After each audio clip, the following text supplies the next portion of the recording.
Sinepju graudiņš. Vārds katrai dienai. Noķer zelta zivtiņu.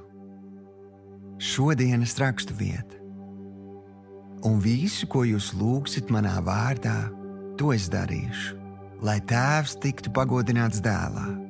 Ko jūs lūgsit manā vārdā, to es darīšu. Jāņa evaņģēlijs 14. nodaļa, 13. un 14. pāns. Šodienas pārdomas. Mēs visi esam dzirdējuši pasaku vai anekdoti par zelta zivtiņu, kura tās notvērējam dot iespēju prasīt jebkuras 3 vēlēšanās. Vienalga, kādas būtu prasības, zelta zivtiņa tās piepilda. Mēdz teikt, ka katrā jokā ir tikai daļa joka. Un tas nozīmē, ka arī šis joks mums atgādina kaut ko ļoti svarīgu. Vai zināji to, ka zivs ir kristiešu izmantots simbols? Agrīnās kristietības laikos ar to apzīmēja pulcēšanās vietas. Vārds zivs grieķu valodā ir ihtis, un šī vārda akronīms jeb saīsinājums ir ticības apliecība Jēzus Kristus, Dieva dēls, glābējs.